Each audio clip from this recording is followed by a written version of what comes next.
Hi, it's Michael Kerr here, presenting Small Business Banter.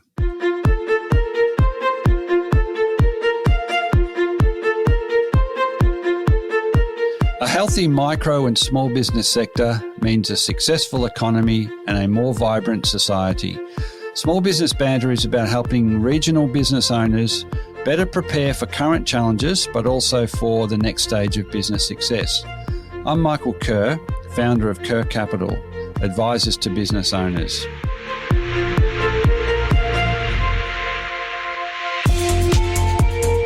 Each week, I interview a fellow small business owner or an expert, and they share their stories, their lived experiences, the wins and the losses, and their best advice to help you, the listener, get the most you can from your own business.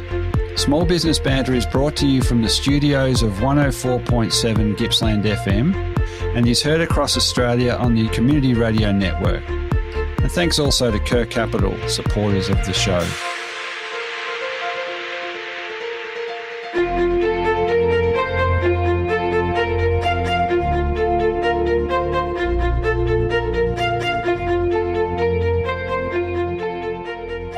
So welcome back and into the third and final part of my discussion with Norman Hall from Exit by Design. Over the last couple of weeks, Norman and I have chatted in depth about the need for exit planning, where it starts and what are some of the steps involved. We pick up today and Norman expands on why it's really important to have more than one outcome in mind when you do any planning, exit planning or otherwise.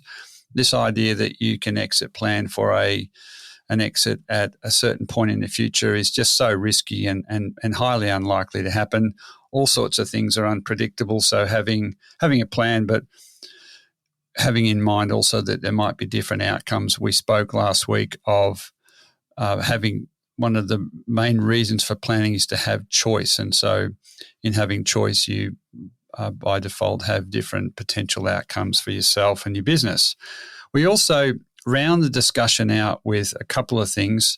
Norman talks about the process at the end of or during planning for a sale to think about what's going to make it easier for your business to be bought. So you got to think about the buyer to do that.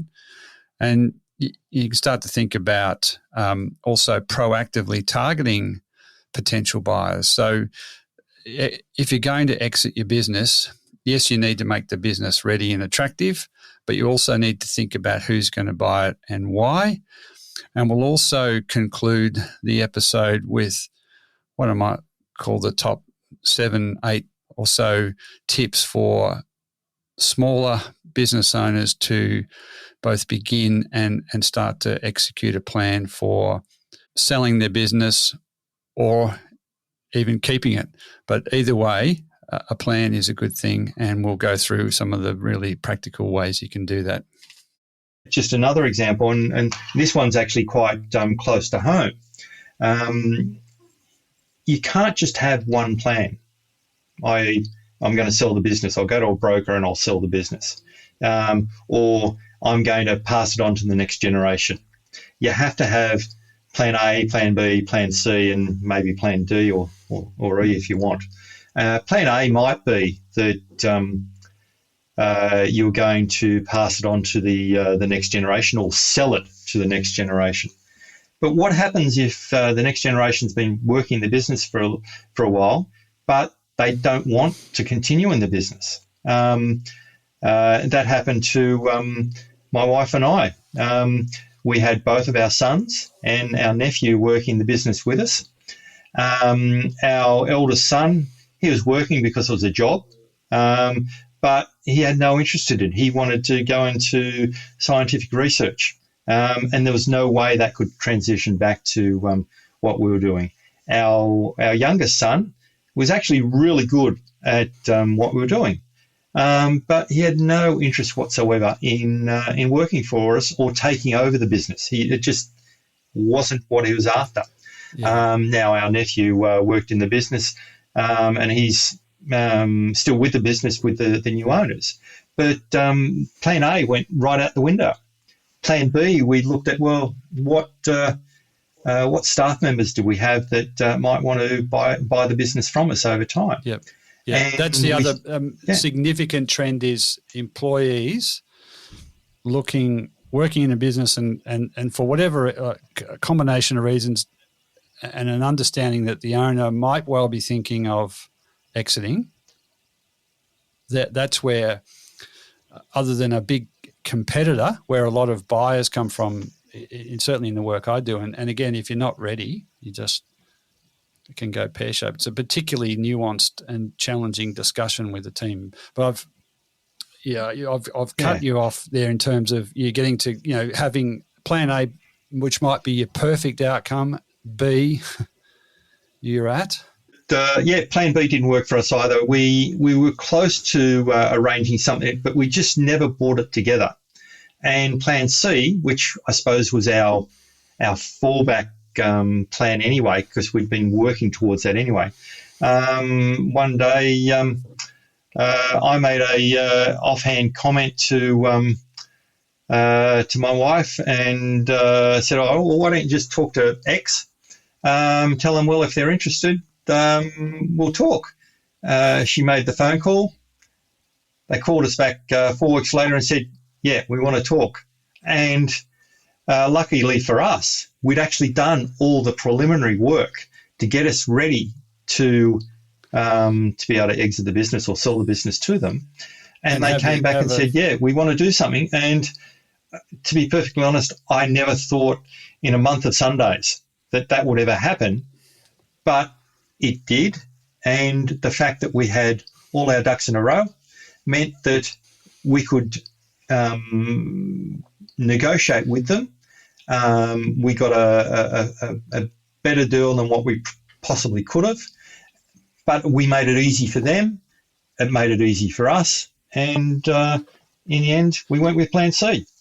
Yeah. And look, a big part of the success of that is two things. One is you were obviously very well prepared, but you also probably figured out there are only so many buyers for the business, and you knock on their door, and not because you're desperate and need to sell, but because, if they make an offer that's satisfactory, well, we've thought all this through and we're open to the idea of an exit. So again, those exit plans that are based on selling 3 to 5 years out to some buyer, whoever that is, is kind of sort of, it's a start, but it's pretty, you've got to tighten up a lot and be ready for these other outcomes, as you say, plan B, C, D.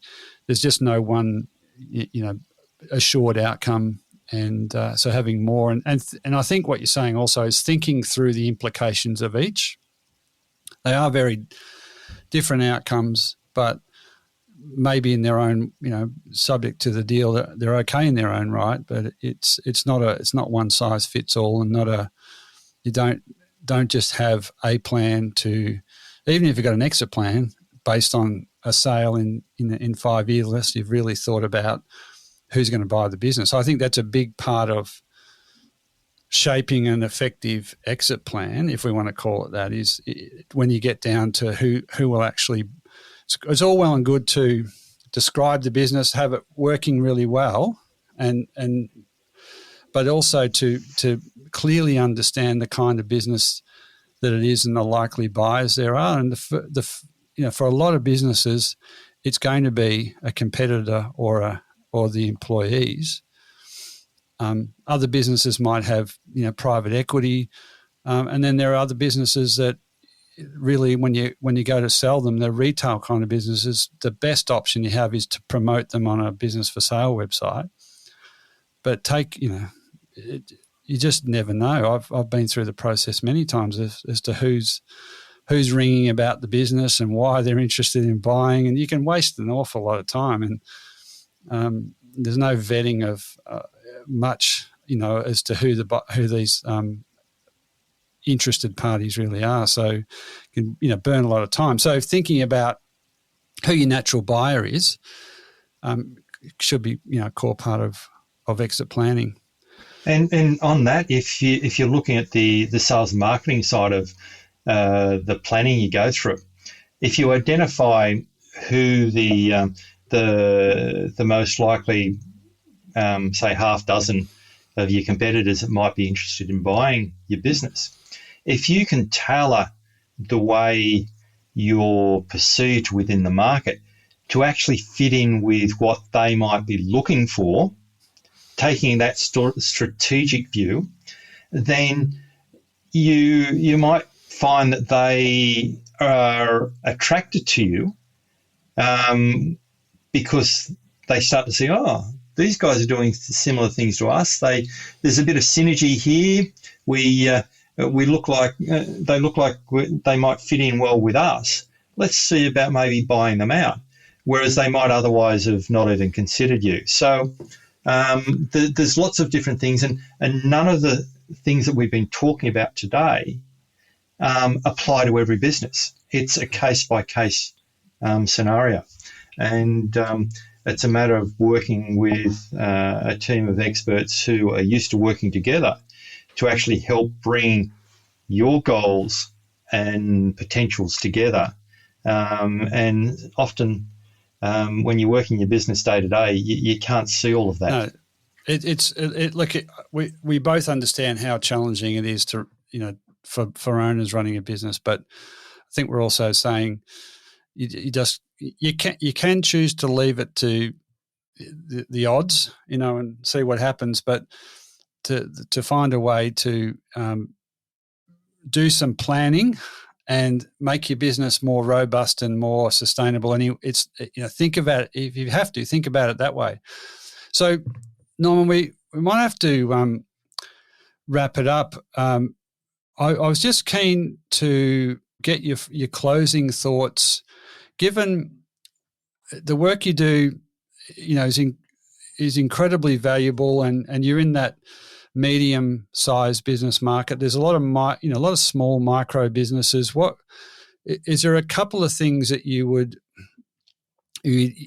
get them to think about or focus on to get at least kickstart this process for thinking about if and when they want to get out of their business in a few years' time? Yeah, that's a very valid point. Now, doing things yourself is never going to be as productive as being guided by a team of experts.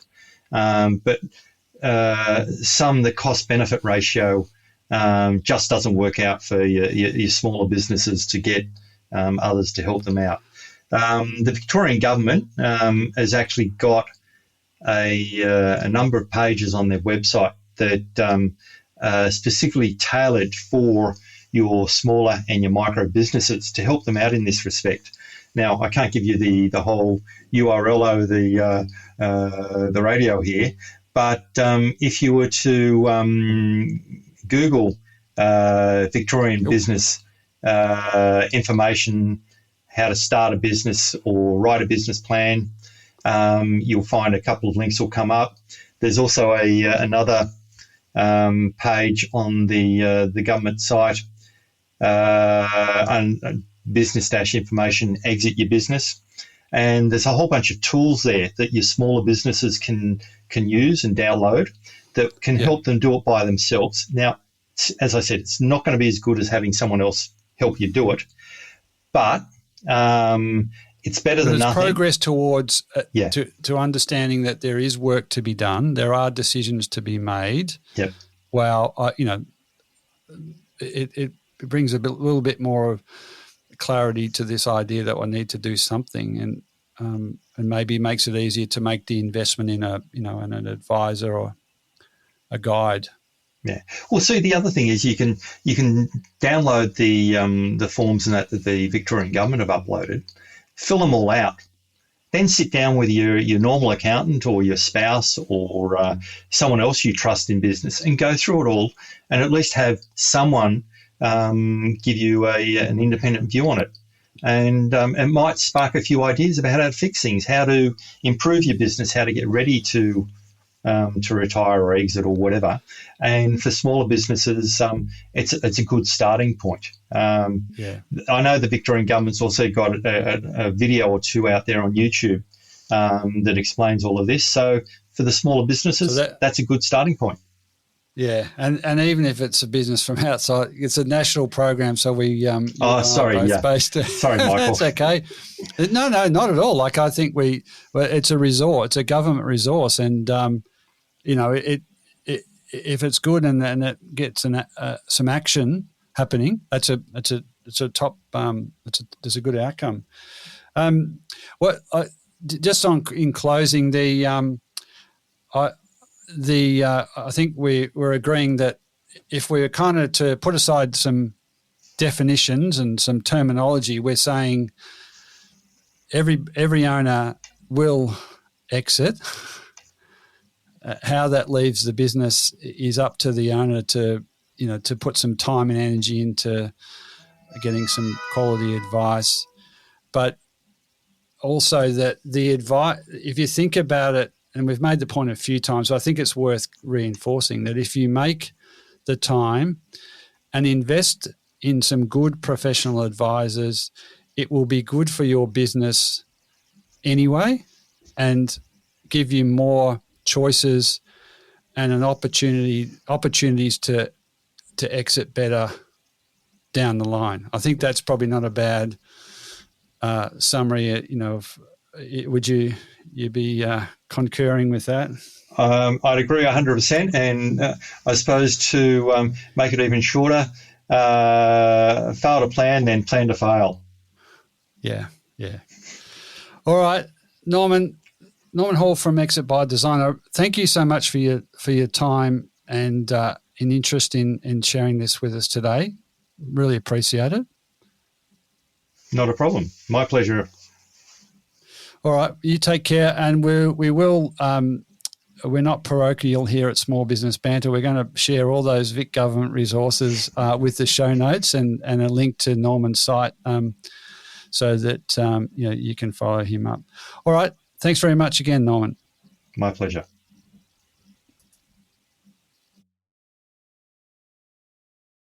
Well, that was an excellent 2.5 episodes of advice from Norman Hall on exit planning.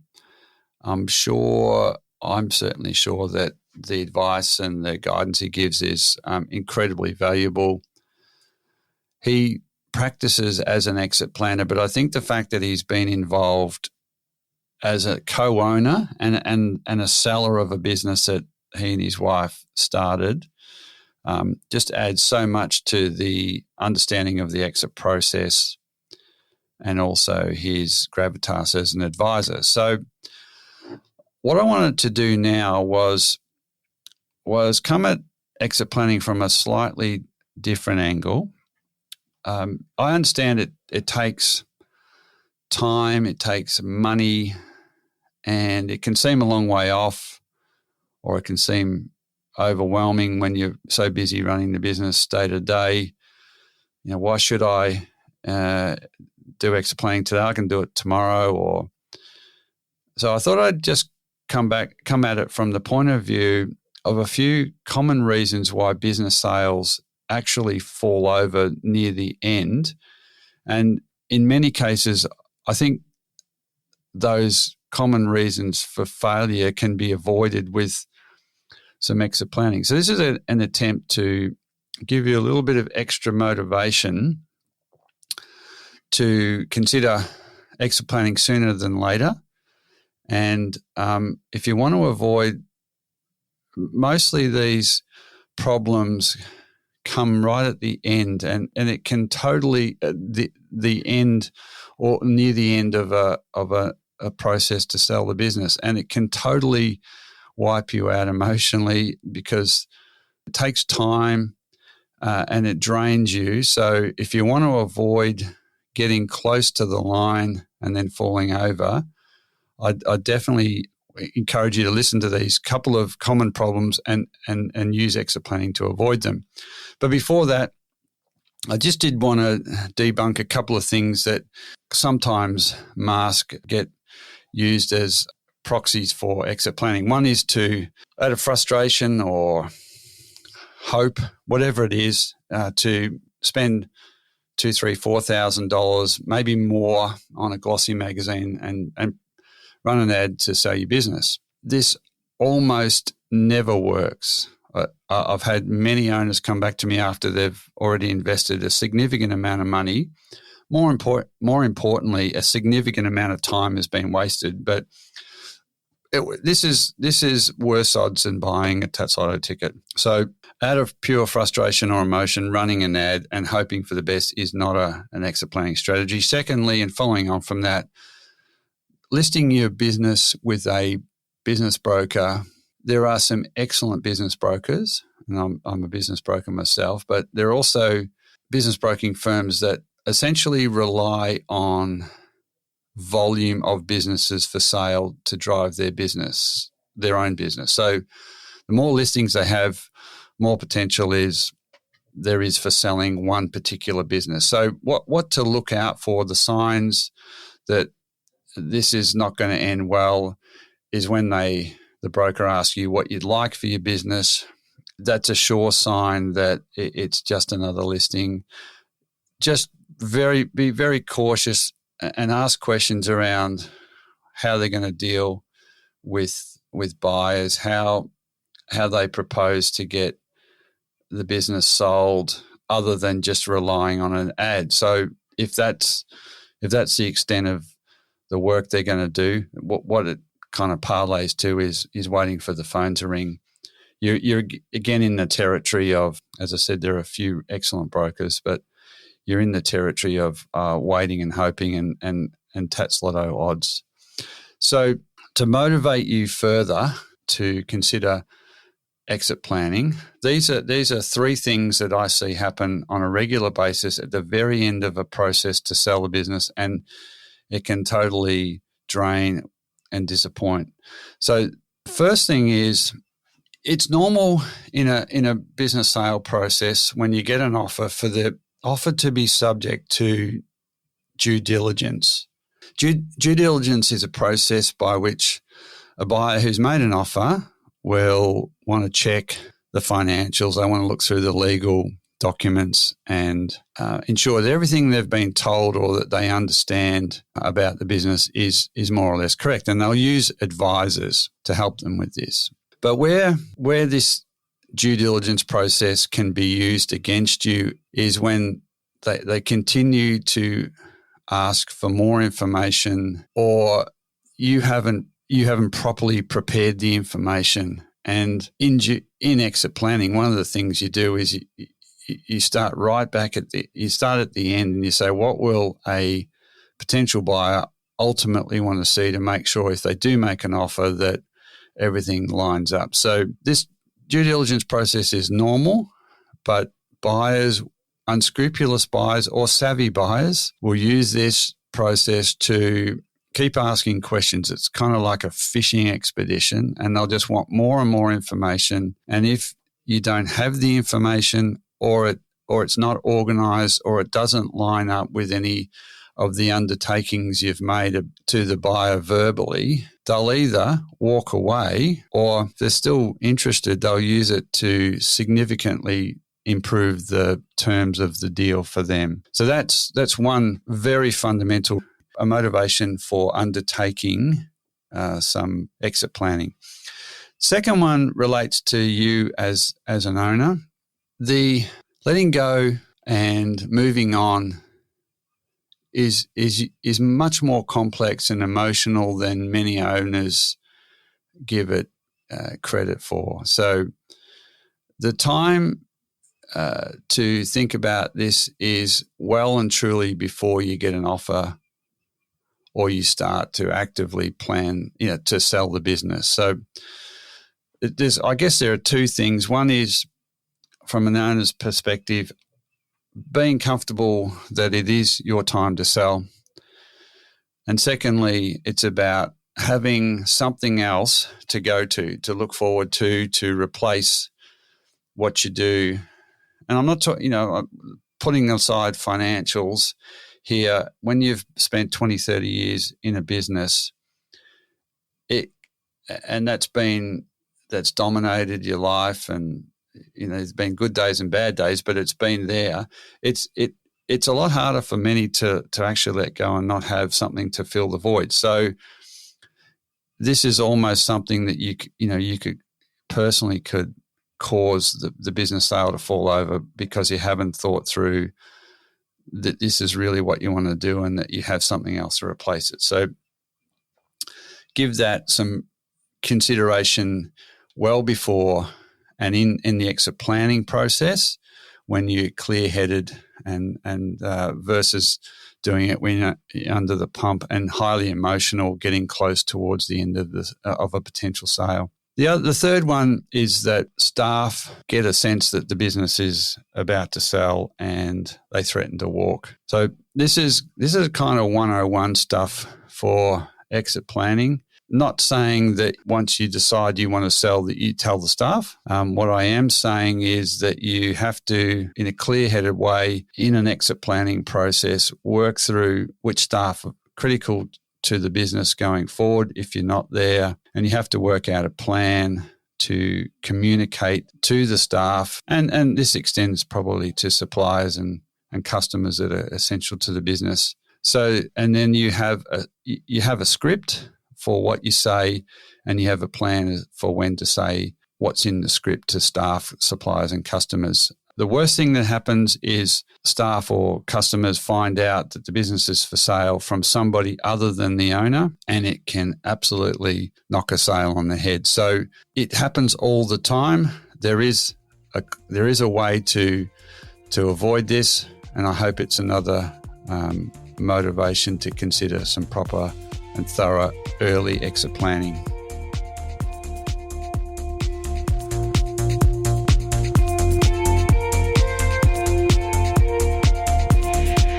So that is all for today's episode of Small Business Banter. I continue to be inspired, bringing you small business experts and other small business owners and hearing their stories. If you want to listen to any past episode, jump onto your podcast platform of choice and search Small Business Banter. There you will find a diverse and fascinating collection of small business owners and experts openly discussing and sharing their experiences. For any of the links, resources, or information we've talked about on the show today, or to contact me, please head over to smallbusinessbanter.com, or you can find us on Facebook and Instagram. And it would be great to have you tune in the same time next week for another episode of Small Business Banter.